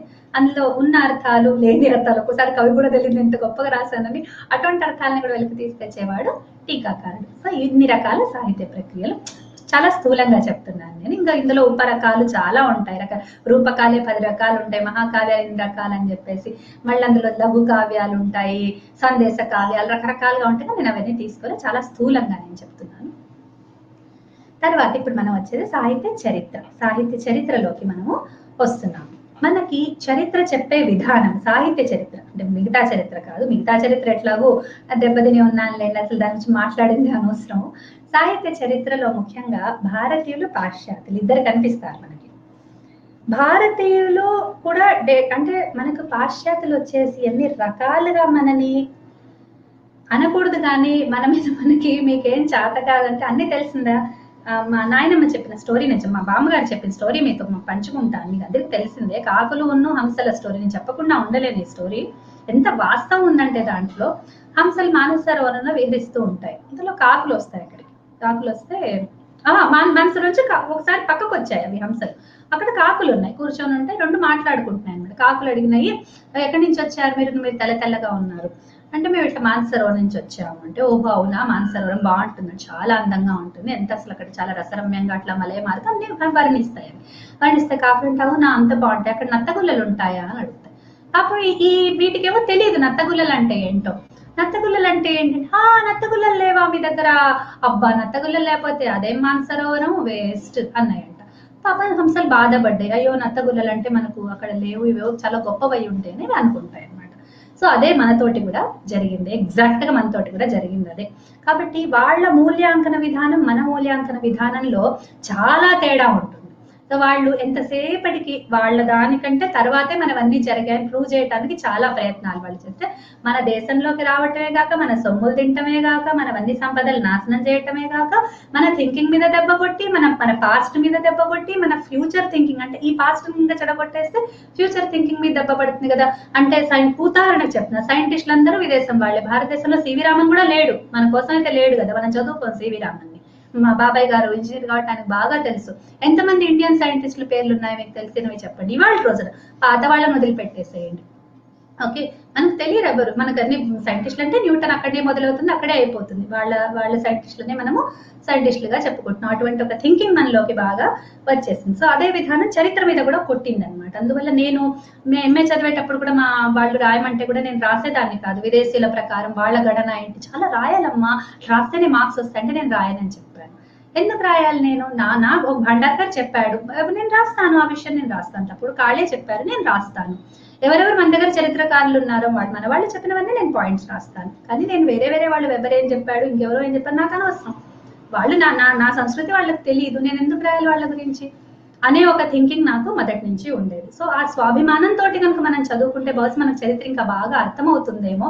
అంటే నత్తగుల్లల గొడవలో పడకుండా హంస తన మనస్సు సరోవరాన్ని పూర్తిగా ఎంజాయ్ చేయగలగాలంటే ఆ కాకుల్ని మాటల్ని పక్కన పెట్టాల్సిందే కదా, మరి ఒప్పుకుంటారా లేదా? అందువల్ల ఆ మూల్యాంకనం ఫస్ట్ తెలుసుకుని ఉంది. కనుక నేను ఫస్ట్ పాయింట్గా ఈ పాయింటే పెట్టుకున్నాను సాహిత్య చరిత్ర మొదలు పెట్టగానే. దీనికి వెనకాల మనకి ఎంతో ఒక అంటే భయంకరమైన చరిత్ర మనకి మధ్యలో చాలా ఉంది. ఆ చరిత్రని ఆపి మిగతావన్నీ మనం చదువుకుంటాం. చాలా సంస్కృత కావ్యాల్లో ఇవి లేవు అవి లేవు, ఉన్నాయో లేవో ఎవరికి తెలుసు. అన్ని ఎత్తుకుపోయినారు, మధ్యలో చాలా మనకి అన్యాయాలు జరిగినాయి. వాళ్ళు ఇప్పటికీ మనకు అవన్నీ తిరిగి ఇవ్వట్లేదు. తీసుకెళ్లి వేరే దేశాల వాళ్ళని అవి తీసేసుకొని వాళ్ళ దగ్గర పెట్టేస్తున్నారు. వాళ్ళకి ఏమి అక్కర్లేదు, కానీ నీకు పనికి రాకుండా పోతే చాలు నాకు, అంతే, అది నేచర్. సో అది అయ్యేసరికి మనము చాలా అవస్థ పడుతూ ఉన్నాము. ఒక హైందవ సంస్కృతి అంతా కూడా రక్తసిక్తమైన చరిత్రతోటి మన సంపత్ అంతా చౌర్యం అయిపోయి చాలా హింసలకు పడి మనం కోలుకొని ఇదంతా కూడా మనకి మన చరిత్ర మీద వాటి మీద ప్రభావం చూపించింది, సాహిత్య చరిత్ర మీద కూడా. ఇప్పుడు మనం ఒక సాహిత్య చరిత్రని స్టడీ చేసేటప్పుడు ఏమేమి విషయాలు తీసుకుంటామో చూద్దాం. కవి పరంగా ఏమేమి తీసుకుంటామంటే కవి యొక్క దేశ కాలాలు, కవి ఏ సమయానికి చెందినవాడు, ఏ దేశం, అంటే ఇవన్నీ మనకు వాళ్ళు నేర్పించినవాడు. మనం అసలు ఆ శాకుంతలాన్ని ఎంజాయ్ చేసే కంటే మనం కన్నుడి పద్యాలు చెప్పుకొని కన్నీరు కార్చుకుంటూ మనం ఎక్కువ ఆనందించేస్తాం. ఈ కాళిదాస్ ఎక్కడ వాడబ్బా అనే క్వశ్చన్ మనకు రాదు. వాడు వచ్చి అడుగుతాడు కాళిదాస్ ఎప్పటి వాడు, వీడికంటే ముందు వాడా, వాడికంటే తర్వాత వాడా అనేసరికి మనం అవునా ఇది కూడా అసలు ఆలోచించాల్సిన విధానం అని సరే నేర్చుకున్నాం, పోనీయండి నేర్చుకున్నాం, సరే వాళ్ళ రోజున చరిత్ర ఇట్లా అధ్యయనం చేస్తున్నాము. సో దేశ కాలాలు కొంత ఇప్పుడు పోనీ మన శర్మ గారు చెప్తూ జగన్నాథ పల్లెటూరు మావాడే తెలుసా అని, సో అదొక మనకు ఆనందాన్ని ఇస్తుంది. మన ప్రదేశం వాడంటే మనం ఆనందిస్తాం. ఓకే, సో అటువంటి దేశ కాలాల చర్చ ఉంటుంది. తర్వాత కృతి యొక్క ఆంతరిక బాహ్య ప్రమాణాలు. ఒక కవి, ఇప్పుడు భారవి ఉన్నాడు, భారవి ఎప్పటివాడు అంటే 6వ శతాబ్దం వాడు. ఎట్లా తెలిసింది అంటే ఐహోళి అనే చోట ఒక ఇన్స్క్రిప్షన్ మనకి దొరికి, ఇన్స్క్రిప్షన్ అంటే శిలాలేఖ ఒకటి దొరికింది. ఆ శిలాలేఖ మీద భారవి యొక్క పేరు ఉంది. అంటే వేరే ఒక జైన రాజు కాళిదాస భారవి కీర్తి, ఆ రవి కీర్తి అనే అతను భారవి అంత కీర్తిమంతుడు అని భారవి పేరు ఉండేసరికి ఒక భారవి ఇంతకంటే ముందువాడు. ఈ విధంగా ఇది బాహ్య ప్రమాణం. అట్లాగే కిరాతార్జుని అని తెలిస్తే ఫలానా పదం ఈయన వాడాడు, ఈ పదం అప్పటికి ప్రచారంలో లేదు, ఫలానా టైం తర్వాత ఉంది కాబట్టి ఈ టైం వాడు. ఆ విధంగా ఆంతరిక బాహ్య ప్రమాణాలు ఉంటాయి. తర్వాత ఈ కొంతమంది పశ్చాత్కాలికమైన కవులు ఉంటారు. ఇప్పుడు కాళిదాసు మన వాల్మీకిని ప్రస్తావించి రామాయణాన్ని పొగిడేసరికి మనకి రామాయణం కాళిదాస్ కంటే ముందుది అని తెలుస్తుంది. అట్లాగే బాణుడు కూడా అంటే పూర్వ కవి ప్రశంస అని తర్వాత వాళ్ళు ఒక పరంపరని స్టార్ట్ చేశారు. ఆ పరంపర వచ్చిన తర్వాత మనకి భాసుడు ఏం చేయడు, భాసుడులో అది కనిపించదు. తర్వాత వాళ్ళు కొంత పూర్వ కవుల్ని తలుచుకుని, బాణుడైతే చాలా విపులంగా తలుచుకుంటాడు తనకంటే ముందు వాళ్ళందరినీ. సో అట్లా వాళ్ళు ఉంటామని ఈయన బాణుడు ఈయన తలుచుకున్నాడంటే ఈయన కంటే ముందు వాడు, ఈయన కంటే అట్లా ఆ విధంగా మనం చెప్తాం. తర్వాత కవి యొక్క వ్యక్తిత్వం ఇందాక మనం చెప్పుకున్నట్టు వాళ్ళ కావ్యాల్లోంచి ఎట్లా మనకు కనిపిస్తోందో దాన్ని స్టడీ చేస్తారు. తర్వాత వాళ్ళ జీవిత విశేషాలు, దంతకథలు మెయిన్ గా. వాళ్ళ దంతకథలు అంటే మనకి అంటే పరంపరలో చెప్పుకుంటాం కదా, ఆయన మొన్న మనం చెప్పుకున్నాం కదా, ఇది చాలా ప్రసిద్ధమైంది. ఆయన కాళిదాసు భోజుడి గురించి, భోజుడు కాలం వాడో కాదో మనకు తెలియదు, ఏదో ఒక రాజు దగ్గర ఉంటాడా ఆ రాజు అనుకోవాలి. ఇంకా వాళ్ళ మధ్యలో జరిగిన సంభాషణలని, వాళ్ళు ఇట్లా అన్నారు వీళ్ళు అట్లా అన్నారు అనేసి, అదేంటి ఈయన హర్షదేవుడు ఉన్నాడు కదా, ఆయన హర్షవర్ధనుడు, ఆయన దగ్గరికి బాణుడు వెళ్ళినప్పుడు ఈయన మహానయం భుజంగ అంటే పిలిస్తే రాడు, ఈయన రాకపోతే మహానయం భుజంగ అంటాడు. ఈయన సభలోకి రాగానే లేటుగా వెళ్తాడు. మహానయం భుజంగ అంటే కామే భుజంగత అని చూస్తాడు. అంటే ఏంటంటే ఈ వీడు ఒక పెద్ద పాము అని ఆయన అన్నాడు, భుజంగమహ అని ఆయన వాడాడు. భుజం అంటే ఏంటి ఇది కదా, అయితే కా మే భుజం గత అని అంటాడంటే నా భుజం మీద కూర్చున్నది ఎవరు అన్నట్టు ఒక మాట వస్తుంది. నా భుజంగత్వం ఏమిటి, భుజంగత అంటే పాముత్వము, అంటే పాము యొక్క లక్షణము. నేను కొంచెం తెలుగు సంస్కృతం కలిపి వాడతాను, ఏమనుకోకండి. సో నా భుజంగత్వం ఏమిటి అనేసి ఆయన అడుగుతున్నాడు. జస్ట్ ఇట్లా చూస్తే నా భుజం మీద ఎవరు కూర్చుంది అని అడిగినట్టుగా జోక్గా అయింది. అందరు నవ్వేస్తారనమాట. సో ఆ విధమైన ఇది ఒక దంతకథ. మనకి నిజంగా జరిగిందో లేదో తెలియదు, కొన్ని రాశారు కానీ వాటికి ప్రమాణం మనకి కొన్ని ప్రామాణికమైన ఉంటాయి, కొన్ని కాని ఉంటాయి. బట్ ఇవన్నిటిని కూడా మనము స్టడీ చేసుకుంటాం.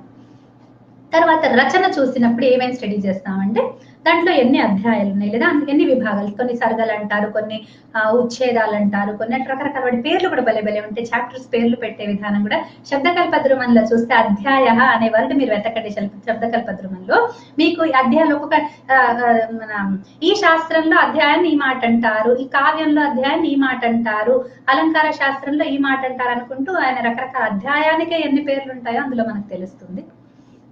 తర్వాత పాత్రల స్టడీ చేస్తారు. ఒక మనము శాకుంతలం తీసుకుంటే శకుంతల పాత్ర, ఆమె మహాభారతం నుంచి వచ్చిన వాటి కంపారిటివ్ స్టడీలు ఈ విధంగా మనకు ఉంటాయి. తర్వాత ముఖ్య కథ ఏంటో చెప్తారు. తర్వాత నిర్వహణ, ఆ కథ ఎట్లా నిర్వహించాడు కవి, వెయిటేజ్ ఎట్లా ఉంది, డీలింగ్ ఎట్లా ఉంది, ఇవన్నీ చెప్తారు. మనకు బోలెడు టర్మ్స్ ఉన్నాయి దీనికి, రీతులు అంటారు, శయ్య అంటారు, ఏవో చాలా ఉంటాయి అలంకార శాస్త్రంలో. అవన్నిటి విధంగా వాటిని చెప్పుకుంటూ వస్తారు. తర్వాత ఎట్లా ప్రస్తుతి ఎట్లా చేశాడు, దాన్ని ప్రజెంటేషన్ ఎట్లా ఉంది, ఒక్కొక్కసారి కొన్ని చోట్ల వీక్ అయిపోయింది, కొన్ని చోట్ల స్ట్రాంగ్ గా ఉంది, ఈ విధంగా చెప్తారు. తర్వాత అన్ని సాహిత్యాలతో పోలిస్తే దీని ప్లేస్ ఏంటి, ఆ ప్లేస్ యొక్క స్టడీ చేస్తారు. ఇది బాగుందా బాగాలేదా, ఎంత పేరు వచ్చింది, తర్వాత వాళ్ళ మీద ఎంత ప్రభావం పడింది, ఈ విధంగా చేస్తారు. ఇందులో సద్విషయాలు అసద్విషయాలు, బాగున్న విషయాలు బాలేని విషయాల చర్చ జరుగుతుంది. దీని మీద ఎన్ని టీకాలు వచ్చినాయి, ఎన్ని వ్యాఖ్యానాలు వచ్చినాయి, అది చర్చ జరుగుతుంది. తర్వాత శైలి, భాష, ఛందస్సులు ఏమేమి వాడారు, శైలి ఎట్లా ఉంది, అదేంటి ప్రసాద గుణమా మాధుర్య గుణమా, ఇవన్నీ ఉంటాయి. ఆ విధంగా గౌడి, పాంచాలి, ఇంకొక శైలి అంటే కాళిదాసు యొక్క శైలి చాలా సుగమంగా ఉంటుంది, అదొక శైలి. సో ఈ విధంగా ఉంటాయి. తర్వాత రసము, అలంకారాలు ఏమేమి ఉన్నాయి అనేసి అది వస్తుంది. దాని తర్వాత వైదర్భి శైలి. తర్వాత సమకాలీన సమాజం, జీవన విధ, ఇదే ఇందాక చెప్పింది. సమకాలీన సమాజం చదువుతుంటే అన్ని అప్పట్లో స్త్రీలు ఇట్లా ఉండేవాళ్ళు, అప్పట్లో పురుషులు అందరూ ఇవి పాటించేవాళ్ళు, ఇవి అని చెప్పి రాస్తూ ఉంటారు అనమాట. తర్వాత మనం కొంతమంది ముఖ్య కవులు, ఎట్లాగో మనం సాహిత్యం గురించి మాట్లాడుకుంటున్నాం కాబట్టి కవుల పేర్లు వాళ్ళ కృతులు చదువుకుంటూ వెళ్తాను, వినండి. అవి విన్నా కూడా చాలా బాగా అనిపిస్తుంది ఆ ఫీలింగ్ కోసం. సో ముఖ్య కవులు మనకి వాల్మీకి శ్రీమద్ రామాయణం రచించాడు, వ్యాసుడు శ్రీమన్ మహాభారతం, ఆదిశంకర్లు ప్రస్థాన త్రైభాష్యం, కాళిదాసు రఘువంశం, కుమారసము. ఇది ముఖ్య కవులు అంటే మహాకావ్యాలు లేదా లఘు కావ్యాలు, సందేశ కావ్యాలు రాసిన వాళ్ళు అనమాట. నేను ముఖ్యమైనవే పేర్కొంటున్నా. ప్రవరసేనుడు సేతుబంధం, భర్తృహరి సుభాషిత త్రిశతి, భారవి కిరాతార్జునీయము, భట్టి రావణవధం, దీని భట్టి కావ్యం అని కూడా అంటారు, కుమారదాసు జానకీహరణం, క్షేమేంద్రుడు రామాయణ భారత మంజరి, రామాయణ మంజరి భారత మంజరి, శ్రీహర్షుడు నైషధీయ చరితం, మంకుకుడు శ్రీకంఠ చరిత్ర, మాగుడు శిశుపాలవధం, జగన్నాథుడు గంగాలహరి, అప్పయ్య దీక్షితుడు రామాయణ సంగ్రహం. ఇంకా చాలా రాశాడు, వేదాంత గ్రంథాలు బోలెడు రాశాడు, అలంకార శాస్త్ర గ్రంథాలు రాశాడు. మనం కవులుగా చూస్తున్నాం కాబట్టి కవిగా ఆయన రామాయణ సంగ్రహం రాశాడు. నీలకంఠ దీక్షితుడు గంగావతరణం. ఓకే, వీళ్ళంతా మిగతా శాస్త్రాలు కూడా అంతే ఉద్దండలు అండో, మళ్ళీ వీళ్ళు కవులు రాశారు కదా ఏదో మామూలు కవులు అని అనుకోకండి, వీళ్ళకి మిగతా శాస్త్రాల్లో కూడా అంతే పట్టు ఉంటుంది. తర్వాత ముఖ్య నాటకకర్తల్ని చూద్దాం. భాసుడు 13 నాటకాలు రాశాడు, అని భాస నాటక చక్రం అని చెప్పేసి. భాసుడు చాలా ఇంట్రెస్టింగ్ గా ఉంటుంది. అతను ఫస్ట్ చాలా కాలం కాళిదాసు, బాణుడు వీళ్ళందరూ ఆయన ప్రస్తావిస్తారు. అయితే ఆయన ఉన్నాడో లేదో ఎవరికి తెలియదు, ఎందుకంటే కృతులేం లభించట్లేదు. తర్వాత ఒకసారి సడన్ గా 1913లో అవి డిస్కవర్ అవుతాయి. ఒక ప్రాచ్య భాండాగారం పాత దాంట్లో సడన్ గా అవి చూస్తే అవి ఎవరో ఒక కవి కృతులు అని చెప్పి 13 నాటకాలు బయటకు తీయటము, అవి భాసుడివే అని చెప్పి ఖరారు చేయటం ఇవన్నీ జరిగాయి. తర్వాత కాళిదాసు శాకుంతలం, మాళవిక అగ్నిమిత్రం, విక్రమోర శివ అనే నాటక, అంటే కాళిదాసు నాటకకర్తగా, ఇందాక మనం చూసింది కవిగా, ఇప్పుడు నాటకకర్తగా. తర్వాత అశ్వఘోషుడు సౌందరనందం, బుద్ధ చరితము. ఇది కావ్యాలు నాటకమే అనుకుంటాం, చూడాలి. శూద్రకుడు మృచ్ఛకటికము నాటకాలే. విశాఖదత్తుడు ముద్రా రాక్షసము, భట్టనారాయణుడు వేణి సంహారము, హర్షవర్ధనుడు నాగానందం రత్నావళి, ఇవి నాటకాలు. భవభూతి మహావీర చరితము, ఇంకో 2 కూడా రాశాడు. భవభూతి కారుణ్యం, భవభూతి రేవతనుతి అంటాడు, అదేం కావ్యం అవుతుంది. మహావీర చరితము 3 అన్ని నోటికుండేవి. మురారి అనర్ఘరాఘవము, డింగ్నాగుడు కుందమాల, రాజశేఖరుడు కర్పూర మంజరి, ఇవి వీళ్ళు రాసినవి. తర్వాత గద్యకారులు అంటే నేను చెప్పాక సెంటెన్స్ ఫామ్ లో ఉంటాయి, ఎందుకంటే పద్యాలు అవి మనకు కనిపించని కృతులు అన్ని ఒక చోట పెడితే హాలుడు గాథా సప్తశతి, విష్ణు శర్మ పంచతంత్రం అంటే కొన్ని శ్లోకాలవి కనిపిస్తాయి. మూక కవి మూక పంచశతి, గద్యకారులకు ఎందుకు వచ్చాడు, అమరుక శతకం, జయదేవుడు గీత గోవిందము, ఇవన్నీ గీతులు అన్ని కూడా కలిపి రాసేసాను. అన్నమయ్య కీర్తనలు, ఆదిశంకర్లు ప్రస్థానత్రయ భాష్యము, సుబంధు వాసవదత్త, బాణుడు కాదంబరి, దండి దశకుమార చరితం, ధనపాలుడు తిలకమంజరి, బిల్హనుడు విక్రమాంక దేవ చరితం, తర్వాత ప్రాకృత పాళి బౌద్ధ కవులు అనమాట. వీళ్ళు జైనులు, వీళ్ళందరూ కూడా అంటే పాళిలో ప్రాకృతంలో రాసిన బౌద్ధ జైన కవులు, వీళ్ళందరివి కూడా కృతులు వస్తాయి అనమాట. అదయ్యాక ఇప్పుడు మనం సాహిత్య వైభవాన్ని చూద్దాం. సాహిత్య వైభవం, సంస్కృత సాహిత్య వైభవం ఎట్లా ఉందంటే జనాలను కలిపే భాషగా సంస్కృతం. అంటే ఒక కవి నేను రాయాలి అని కూర్చుంటే నేను ఏ భాషలో రాయాలి, మనం ఇప్పటికీ మనకు వస్తుంది కదా, నాకున్న భావాలు నేను ఇంగ్లీష్లో రాయొచ్చు, హిందీలో రాయొచ్చు, తెలుగులో రాయొచ్చు, సంస్కృతంలో రాయొచ్చు, వస్తే ఉర్దూలోనో, జర్మన్లోనో, జపనీస్లోనో, రష్యన్లోనో కూడా రాయొచ్చు నేను. అయితే నేను ఏ భాషలో రాయాలి అని ఒక కవి ఆలోచించుకున్నప్పుడు వాళ్ళకి సంస్కృతం చాలా కరెక్ట్ గా కనిపించేది. ఎందుకంటే దేశంలో అందరికీ అందుతుంది. అప్పుడు కేవలం ఇప్పుడు ఆంధ్రదేశంలో ఉన్న ఒక కవి రాస్తున్నప్పుడు ఇది కేవలం తెలుగులో రాస్తే ఆంధ్రదేశంలో ఒక్కళ్ళకి అర్థమవుతుంది. అట్లా ఎన్ని కావ్యాలు ఉండిపోయాయో తెలుగు లిపిలో రాసినందువల్ల. నేను తెలుగు భాష కూడా అంటలే, తెలుగు లిపిలో సంస్కృతం రాస్తే కూడా ప్రకాశితం కానివి ఎన్నో ఉన్నాయి. మొన్ననే ఒక పుస్తకం చదువుతుంటాను, రాశారు వాటిని కనీసం అచ్చు వేసే వాళ్ళు కూడా లేరు. ఆ ప్రతులు కూడా ఎక్కడో పాత లైబ్రరీస్ లో ఎక్కడో పడి ఉంటాయి, మనం వాటిని పట్టించుకునే స్థితిలో కూడా లేము ప్రస్తుతము. సో ఒక కాశీ పండిత సభ అండి, దీని గురించి మా గురువు గారు చెప్పారు. కాశీ పండిత సభలు సదస్సులు చాలా రెగ్యులర్ గా నిర్వహించేవాళ్ళు. నిర్వహించినప్పుడు ఒక కవి కనుక కావ్యం రాస్తే అక్కడికి వెళ్ళి ఆ సదస్సులు అందరికీ తన యొక్క కావ్యం యొక్క ఖండాలు కొన్ని వినిపిస్తే వాళ్ళు మొత్తం వినో, కొంత వినో, లేకపోతే మధ్యలో వినో వాళ్ళు కరెక్షన్స్ చెప్పేవారు. అది చేసేసుకొని ఆయన నీది అప్రూవ్డ్ అని చెప్పేవాళ్ళు, లేకపోతే ఇందులో బలం లేదు అని చెప్పి పంపించేసేవాళ్ళు. ఆ విధంగా మొత్తం దేశం అంతటికి ఒక కాశీ పండిత సభ చాలా ప్రామాణికంగా ఉండేది. కాబట్టి ఒక కవి రాశాడు అనగానే ఇవాళ రేపు ఇష్టం వచ్చినట్టు నేను ఒక పుస్తకం రాస్తాను, నేను అది చేసుకుంటే బాగుంది, ఇది కూడా బాగుంది, బాగాలంటే క్వాలిటీ వర్క్స్ ఇంకా మంచి వేసేవాళ్ళు, లేకపోతే నిజంగా మంచి వాళ్ళు కూడా వేసుకోగలిగే అవకాశం ఉంది. కానీ ఇప్పుడు ఆ ప్రక్రియ వల్ల వచ్చేది ప్రతివాడు తను కవిని అనుకొని, ప్రతివాడు తను రాసిన ప్రతిదీ సాహిత్యంగా భావించుకుని అచ్చు వేసేసరికి జనాలు కన్ఫ్యూజ్ అయిపోతున్నారు. అందరూ పొగిడేస్తారు, వీళ్ళకి అర్థం కాదు. నేను అట్లా చాలా చోట్ల కన్ఫ్యూజ్ అయ్యాను, నిజంగా ఇంట్లో అన్న ఉందా, జనాలు ఊరికే అంటున్నారా, నాకు తెలిసేది కాదనమాట. సో ఆ విధమైన కన్ఫ్యూజన్ లేకుండా ఒక పండిత సభ ఉందంటే 10 మంది ఉంటారు, ఒకళ్ళ వల్ల కాదు అది. సో 10 మంది వచ్చేసి దాన్ని అప్రూవ్ చేసేవాళ్ళు. ఆ విధమైన సిస్టమ్ మనకి సాహిత్యంలో ఉంది కాబట్టి అవి ఈ కాలానికి కూడా అంత గట్టిగా నిలబడ్డాయి. తర్వాత మంచి భాషా భావాలు అన్ని ఉదాత్తమైనవి, సంపన్నమైనవి ఉన్నాయి. ఇంకా ప్రక్రియ వైభవం కూడా మనకు బాగా ఇందాక చూపించిన ప్రక్రియలతో పాటు శతకాలు, స్తోత్రాలు, లఘు కావ్యాలు, సందేశ కావ్యాలు, ఏకాంకికలు, నాటకంలోనే ఎన్నో రకాలనే వీధి భాగవతాలు. ఇప్పుడు మన వీధిలో వేయగలిగేది వీధి భాగవతం, యక్షగానాలు ఇవన్నీ, కానీ వాటి సంస్కృతమే బేసిస్. అట్లాంటివి కీర్తనలు ఇవన్నీ కూడా మనకి బోలెడు కనిపిస్తాయి సాహిత్యంలో. తర్వాత అనేక అనుకరణలు వచ్చినాయి. ఒక కాదంబరి వచ్చిందంటే దాని ప్రకారం, మేఘ సందేశం వచ్చిందంటే ఇంకేదో సందేశం, హంస సందేశం ఇంకేదో సందేశం, అట్లా అందరూ కూడా రాసుకుంటూ వెళ్ళిపోతారు. ఓకే, ఆ తర్వాత ముఖ్యంగా మనకు అనుకరణలు కాదంబరికి, గీత గోవిందానికి, మేఘ సందేశానికి ఎక్కువగా కనిపిస్తూ ఉన్నాయి. తర్వాత మనకి టీకాకారులు, మన మలినాథ సూరి మనవాడే, తెలుగువాడే. సో టీకాకారులు, వ్యాఖ్యానాలు అవి అంతే వైభవంగా ఉంటాయి. అంటే కవి చెప్పిన భావం కంటే కూడా ఇంకా కూడా ఉదాత్తంగా వాళ్ళు చెప్తారు. తర్వాత దంతకథలు, మనం వినే దంతకథలు కూడా మనకు ఆనందాన్ని కలిగిస్తాయి, మన సాహిత్య వైభవాన్ని మనకు తెలియజేసేవి. చాటు పద్యాలు అంటారు కదా, ఆ చాటు పద్యాలు మన దగ్గర ఎన్ని చాటు పద్యాలు అంటే అసలు ఈ కామె భుజంగత లాంటివి ఎన్నో రకాలుగా మనకి చాటువులు కనిపిస్తున్నాయి. అంటే కొట్టుకోటాలు ఉంటాయి, ఒక్కొక్కసారి సరదాలు ఉంటాయి, వ్యంగ్యాస్త్రాలు ఉంటాయి, ఆ విధంగా. తర్వాత ఊహా కావ్యాలు కొన్ని వాళ్ళు చేశారు. అంటే ఈ కవులందరినీ ఒక చోట పెట్టేసి ఇవాళ రేపు కూడా ఫలానా వాళ్ళ నాయిక ముద్దుగా ఏడ్చింది, ఆమె ఇట్లా ఏడ్చింది చెప్తాను, నాకు కరెక్ట్ గా తెలియదు, మా నాన్నగారు నా బామ్మగారు చెప్తూ ఉండేవారు, వినేదాన్ని. సో ఆ విధంగా వాళ్ళు ఊహించుకోవటమే కాకుండా అందరు కవులు తెచ్చి ఒక చోట పెట్టేసి ఒక రాజు ఆస్థానంలో వీళ్ళందరూ ఉన్నారట. సో ఈయనకి కొట్లాటైంది, ఈయనకి వాదన జరిగింది, ఈయన చర్చించారు, ఆ విధంగా ఏదో ఊహించి రాస్తే అట్లాంటి కావ్యాలు కూడా రాశారు. తర్వాత రాజులు, కవిత్వం, కళాపోషణ, ఇది మనకి చాలా గర్వించదగ్గ. ఆ రాజులకు మనం ఎంతో థ్యాంక్స్ చెప్పాలి. ఆ రాజు కనుక వీళ్ళని స్పాన్సర్ చేయకపోయి ఉంటే ఇవాళ రేపటి భాషలో చెప్పాలి, వాడు పొట్టపొట్టి కోసమే కష్టపడుతున్నాడు, ఏం కావ్యాలు రాస్తాడు. సో ఆ విధంగా కళాపోషణ చాలా ఉత్త కవులే కాదు, వాళ్ళు పండితుల్ని గౌరవించారు, శాస్త్రజ్ఞుల్ని గౌరవించారు, ఇతర కళలు, నృత్యాలు, అందరికీ కూడా ఒక రాజు పోషణ దొరికిందంటే వాళ్ళ జీవితం హాయిగా గడిచిపోయి వాళ్ళ కళ మీద ఎక్కువ కాన్సన్ట్రేట్ చేసేవాళ్ళు.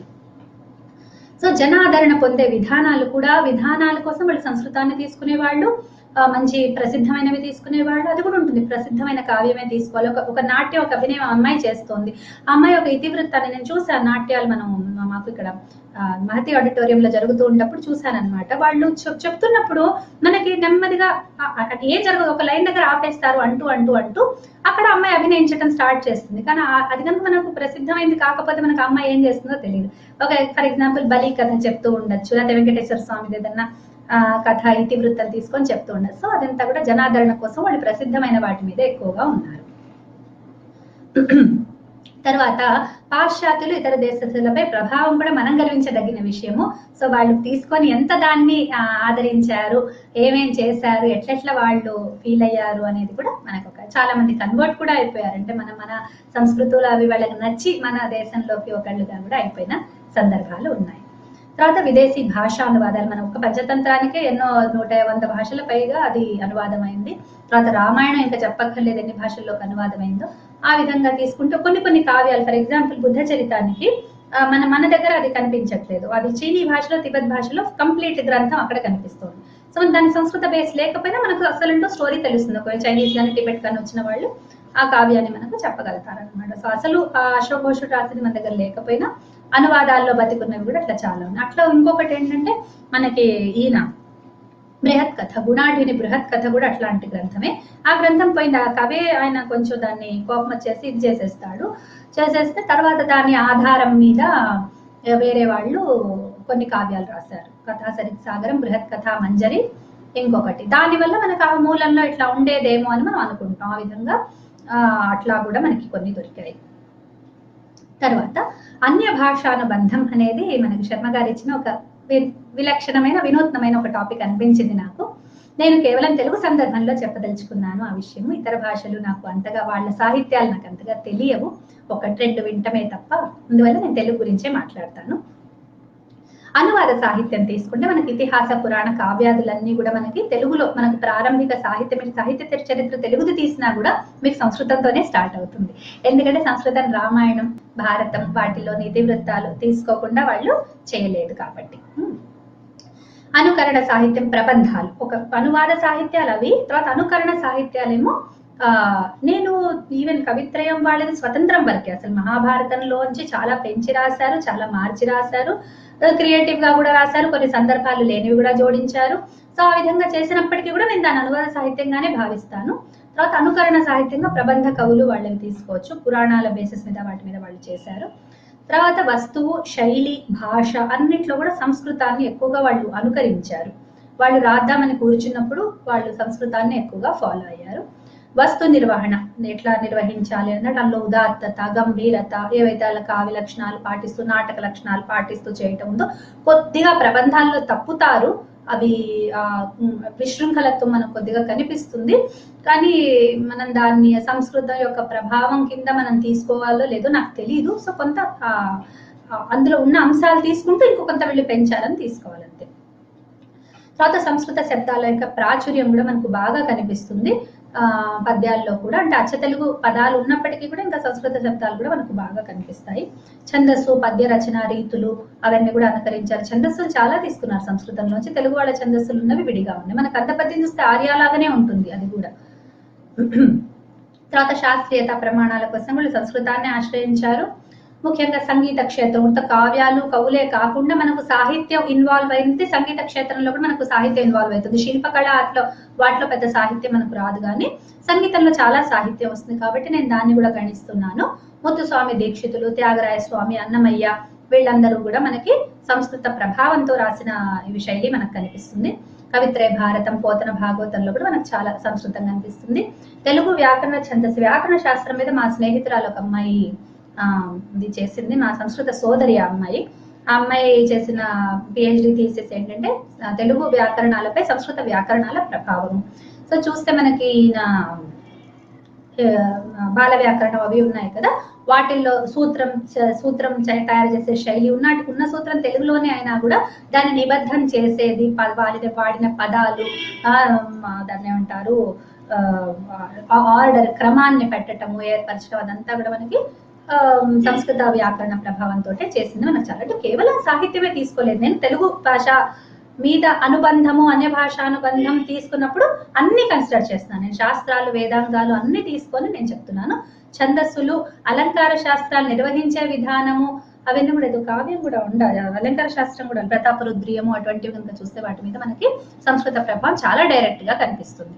తర్వాత వేదాంతాది శాస్త్రాలు, దర్శనాలు నాకు ఎక్కువగా తెలియదు. తెలుగులో వేదాంతాది శాస్త్రాలు, దర్శనాలు ఎట్లా నిర్వహించారో నాకు ఆ గ్రంథాల గురించి. రామరాయ భూషణుడు వాళ్ళు రాశారు, కానీ వాళ్ళు సంస్కృతంలోనే రాశారు ఎక్కువగా. వాళ్ళు తెలుగులో రాస్తే మరి ఎట్లా ఉన్నాయో అవి నాకు అంతగా ఐడియా లేదు, కాబట్టి నేను అంటే టచ్ చేయను.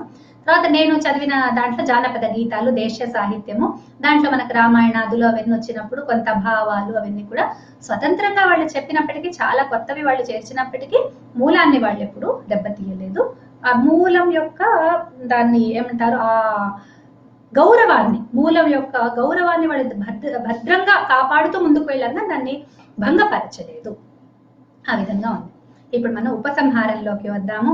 చివరగా ఈ సాహిత్యం, ఇప్పుడు ఇంత నేను చెప్పిన దానికి నేను నా జీవితంలో నేను తెలుసుకున్నవి ఇంతవరకు చాలా చిన్న ప్రస్థానం, చిన్న ఇదే, కానీ నేను తెలుసుకున్నవి నేను చాలా ఇష్టంగా నేను చెప్పడానికి ఆత్రపడతాను, ఉత్సాహపడతాను. కాబట్టి వాళ్ళు అక్షరానికై ప్రాణాన్ని పడంగా పెట్టారు. రాస కోసం ప్రాణాలు అంటారు కదా, సో వాళ్ళు ఒక్కొక్క అక్షరం వెనకాల ఎంత ప్రాణము, ఎంత ఇష్టము, ఎంత దానికి విలువనిచ్చారు అనేది మనకు అందరికీ కూడా ఆదర్శప్రాయమైంది. మీరే ఆలోచించండి, ఇన్ని రకాల ఛందస్సులు, రకాల వాళ్ళు రాయటానికి ఒక పద్యాన్ని, ఇందాక నేను దౌర్భర్యుక్త అవన్నీ పద్యాలు చదివినప్పుడు మీరు అది శ్రద్ధరావృత్తం అన్నమాట. మీరు ఆలోచించండి, భాసమానా సమానా అని అంటాడు అక్కడ, అసమాన, భాసమాన, అసమాన అన్నమాట. సో దాని రెండింటిని తెచ్చి ఒక దగ్గర పెట్టేస్తారు. సో అదొక కుదించిన భావన. అసమాన ఇంకో చోట కూడా పెట్టచ్చు, కానీ భాసమాన తర్వాత పెడితే కొంత మనకు సేవ్ అవుతుంది ప్లేస్. సో ఆ విధంగా వాళ్ళు ఆలోచించి పెట్టి ఉంటారు ఒక్కొక్కటి. అంటే ఎంత అసలు కష్టపడతారు వాళ్ళు. మీరు అదొకటి మనకి చాలా విలువ, అంటే అందుకనే అవి నిలిచాయి, బాగా అనిపిస్తుంది మనకి. తర్వాత శాశ్వతమైన విలువలకే ప్రాధాన్యాన్ని ఇచ్చారు, కానీ వాళ్ళు కనీసం తన పేరు కూడా పెట్టుకోలేదంటే మీరు ఆలోచించండి. వాళ్ళ రోజున ఒక చిన్న లైన్ రాసింది నేను రాశాను అని దాని మీద పెద్ద పెద్ద గొడవలు ఇంటర్నెట్లలో నేను చదివాను. వాడెవడో ఒకటి రాశాట, అది ఇంకోటి పేరు మీద పోయిందిట, ఇది అందరూ వాడదనుకుంటున్నారు, ఆ వెబ్సైట్ లో అట్లా పెట్టారు కాబట్టి యాక్చువల్గా ఇది నేను రాశాను. అతని పాపం ఎంత ఆత్రపడి చెప్పుకుంటాడు, ఈ లైన్ నాది, ఈ లైన్ నాది. అటువంటిది గొప్ప గొప్ప మహాకావ్యాలు రాసి అట్లా పడేసి వెళ్ళిపోయినారు. ఆ పేరు కోసం మనం పాకులాడుతున్నాం, కానీ ఆ కవికి ఎటువంటి ఇది లేదు. ఆయన రాశాడు, వెళ్ళిపోయినాడు, అతని జీవితం అతను యూజ్ చేసుకున్నాడు. అంటే క్షణభంగురమైన జీవితం కోసం నేను ఎందుకు ఇది అవ్వాలని వాళ్ళు ఎప్పుడు కూడా ఆ శాశ్వతమైన విలువకే వాళ్ళు ఇచ్చారు. సరస్వతి ఎప్పటికీ ఉండిపోయేది, ఆ సరస్వతి అక్షరం, క్షరం లేని అక్షరం ఎప్పటికీ నిలిచిపోతుందని దానికోసం పాకులాడారే కానీ వాళ్ళు సమాజంపై వాళ్ళ దాన్ని ఇప్పుడు కూడా కొన్ని సినిమాలు వస్తున్నాయి. ఆ సినిమాలు వచ్చాక సమాజంలో కొన్ని మార్పులు మనకు వెంటనే కనిపిస్తున్నాయి. ఆ ఫలానా సినిమాలో ఆ సన్నివేశాలని పాటించడం అట్లాంటివి. అప్పట్లో కూడా మరి ఆ కవులు వాళ్ళు కూడా ప్రభావం వేయగలిగారు. పాత సినిమాల ప్రభావం, అప్పట్లో సినిమా పాటలు పాడారు, ఇప్పుడు పాడుతున్నారు. అప్పట్లో ఏంటి, జయ జగదీశ, గౌరీస అని భూ కైలాస్ పాటలు అవన్నీ పాడుకున్నారు. అవి దేవుడివి కాబట్టి మనకి అనిపించదు. నమో నమో నటరాజనమో ఎంత బాగుంటాయి అసలు ఆ పాటలు. అవి కూడా సినిమా పాటలే కదా అవ్వటానికి. కాబట్టి అవి వాళ్ళు సమాజంపై వాళ్ళు కూడా ప్రభావం చూపించారు. భాషోద్ధరణకి ఇది ఒక ఆలంబనగా మనం తీసుకోవచ్చు. ఒక సంస్కృత భాష ఎందుకు నేర్చుకోవాలి అంటే ఇందులో ఇంత అందమైన సాహిత్యం ఉంది కాబట్టి నేర్చుకోవాలని కూడా మనం చెప్పటానికి ఉంటుంది. తర్వాత సాహిత్య రచన అనేది ఒక వ్యసనం. ఈ వ్యసనము ఎంతమందిని ఎన్ని విధాలుగా కాపాడుతుంది, ఎన్ని రకాలుగా సాహిత్యమైన వ్యసనం ఉంటుందో చూద్దాము. ఫస్ట్ రచన, సొంతంగా రచన చేస్తాడు. ఇంకొకటి దాన్ని చెప్తాడు, దాన్ని చదువుతాడు ఒకడు, దాన్ని అధ్యాపనం చేస్తాడు ఇంకొకడు. తర్వాత దానికి ఒకడు టీకాలు రాస్తాడు, దానికి ఒకడు వ్యాఖ్యానాలు రాస్తాడు. టీకాలంటే ఉత్త ప్రతిపదార్థం తాత్పర్యం, వ్యాఖ్యానం అంటే అందులో ఇంకా ఏమి స్పెషల్ భావాలు ఉన్నాయి అవి చెప్పటం. తర్వాత ఒకడు అనువాదం చేస్తాడు దానికి వేరే భాషల్లోకి వాడికి తెలిసిన. తర్వాత సాహిత్య చర్చలు, వేదిక మనం చేసుకుంటున్న వేదిక లాగా దాని సాహిత్యం ఉపయోగాలు చెప్తున్నా, విస్తృతి ఎక్కడెక్కడ ఉంటుంది అనేది. తర్వాత అన్ని కళలకు కూడా సాహిత్యం ఆధారం అవుతుంది. ఎట్లా అంటే ఇప్పుడు మీరు ఒక ఇంగ్లీష్ లో కూడా మనం వింటుంటాం, ఒక స్పోర్ట్ వచ్చింది, ఒక స్పోర్ట్ మీద దీని మీద లిటరేచర్ ఏముంది అంటారు. Is there any literature for this? ఒక కంప్యూటర్ కోర్స్కి వెళ్ళినా దేనికి వెళ్ళినా దీని మీద లిటరేచర్ ఏముంది? ఆ లిటరేచర్ అంటే return, something which is return, something which I can read and understand a subject కదా. కాబట్టి ఆ విషయావగాహన కోసమని మనం వాడుతున్న ఆ లిటరేచర్ కోసం కూడా మనకు ఆ సాహిత్యం అవసరం. కాబట్టి శిల్పకళలో సాహిత్యం డైరెక్ట్ గా లేకపోయినా శిల్పం ఈ విధంగా, నాట్యం ఈ విధంగా ఉంటుంది. నాట్యంలో ఎక్కువ సాహిత్యం ఉంటుంది, అంటే సంగీత పరంగా మనం ఒక కృతి తీసుకుంటే తప్ప నాట్యానికి సాహిత్యానికి పెద్దలేదు. కానీ ఇగో నేను చదివాను, ఒక గ్రంథం చదివాను, ఎంత బాగుంది, అభినయ దర్పణమో ఏదో ఉంది దాని పేరు. మీరు ముద్ర ఇట్లా పెట్టాలి అని శ్లోకం ఉంటుంది. ఓకే, ఈ అంగుష్టం ఇట్లా ఉండాలి, ఇది ఇట్లా పెడితే ఈ ఈ దీన్ని ఇట్లా పెట్టిన ఏదో అవన్నీ కూడా ఇట్లా ఇది పెట్టినప్పుడు ఈ మీనింగ్ వస్తుంది, ఇదంతా ఎక్స్ప్లెయిన్ చేస్తాడు వర్డ్స్ లో. సో అట్లా అన్నిటికీ కూడా మనకు సాహిత్యమే ఆధారం అవుతుంది. మంచి కాలక్షేపము, మీరు టైం వేస్ట్ ఉండదు మీకు సంస్కృత సాహిత్యం చదివితే. మీలో ఒక ప్రగతి కనిపిస్తుంది, ఒక పరిణతి కనిపిస్తుంది. నిన్న మనం మాట్లాడుకున్నట్టు ఒక ఆంతరిక లోతులలోకి మనం పయనం చేస్తాం, ఒక డెప్త్ మనలోకి వస్తుంది. మీరు ఎంత ఇంగ్లీష్ లిటరేచర్ చదివిన ఐ బెట్ మీకు ఎప్పుడు కూడా ఒక ఆత్మానందం, ఒక ఆత్మిక తృప్తి, అబ్బా నేను ఒక మంచి వర్క్ చదివాను అన్న ఫీలింగ్ కూడా మీరు కనీసం రాదు. ఓకే, సో ఉదారత్వం ఆలంబనగా మనం ఉదారత్వం వైపు మనము పయనిస్తాము సంస్కృత సాహిత్యాన్ని ఆలంబనగా చేసుకొని. తర్వాత ఈ సాహిత్యం చదువుతున్న వాళ్ళు ఎవరు గొడవలు కొట్లాటలకు వెళ్ళరు, ఎందుకంటే వాళ్ళకు కూడా మళ్ళీ ఇందాక చెప్పుకున్నాం కదా, రచన, పఠన, టీకలు, అనువాదాలు, వీటిలో నేనేం చేయాలి అని చెప్పేసి ఆ ఆలోచనలు వస్తాయి. కాబట్టి పక్కింటి వాడితో ఏం కొట్లాడతాం, వాడు బస్సులో వాడు ఏదో చేస్తే వాడితో ఇంటికి కొట్టలేదు, పోనీ వదిలే ఇంటికి వెళ్ళి మనం చేసేసుకోవాలి. ఆయన సాగర ఘోష కావ్యం అంతా బస్సులో వస్తూ వస్తూ ఎట్లా చేసుకున్నారు గరికపాట ఆయన చెప్తుంటే విన్నాను, ఇంట్రెస్టింగ్ గా అనిపించారు. ఎక్కువగా రద్దీ బస్సులలో వస్తూ నేను ఇవన్నీ పద్యాలు ఇంటికి వెళ్ళి పద్యం రాయాలని చెప్పి ఆలోచించుకుంటూ వచ్చి రాశాను అని అంటూ ఉంటారు. సో వాడికి బస్ అట్లాంటి వాళ్ళకి బస్సులో ఇంకేదైనా జరిగినా కూడా ఎవడు పట్టించుకుంటాడు, మన దీంట్లో మనం ఉందాం అంటూ ఒక రకమైన ఆంతరికమైన ప్రపంచాన్ని నిర్మాణం చేసుకొని మనము ఒక కలహాలు లేని సాహిత్య సంగీత కళావీన, ఎవరికి తెలియదు ఈ పద్యం. సో సాక్షాత్ పశువు, సో ఆ పశుత్వం నుంచి మనం కాపాడటానికి మనం సాహిత్యం చదువుకోవాలి. ఒక ప్రశాంతమైన సమాజం వస్తుంది, అప్పుడు అందరూ ఒకరినొకరు గౌరవించుకుంటారు. ఉదాత్తమైనవి చదివితే ఉదాత్తమైన థింగ్. మీరు ఒక దరిద్రమైన నవల చదవండి, మీ బుర్రంతా పాడైపోయి మీరు ఆ రోజు తప్పకుండా ఎవరో ఒకరితో కొట్లాడతారు. అటువంటి ప్రభావం అవి మన మీద చూపిస్తూ ఉంటాయి. ఇవన్నీ మన అందరికీ తెలిసినవి.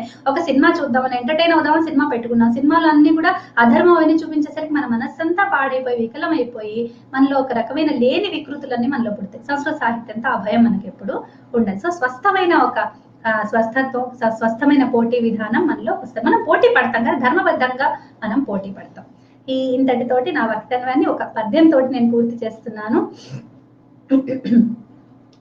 పంచాశత్ వర్ణ భేదైర్విహిత వదన దోష్పాదహృత్ కుక్షివక్షో దేశాంభాస్వత్కపర్దా కలిత శశికలామిందుకుందావదాతాం అక్షస్ర కుంభచింతా లిఖిత వరకరాం త్రీక్షణాం పద్మ సంస్థాం అచ్ఛాకల్పామతుచ్ఛస్తనజ ఘనభరాం భారతీం తాం నమామి. ధన్యవాదాలు.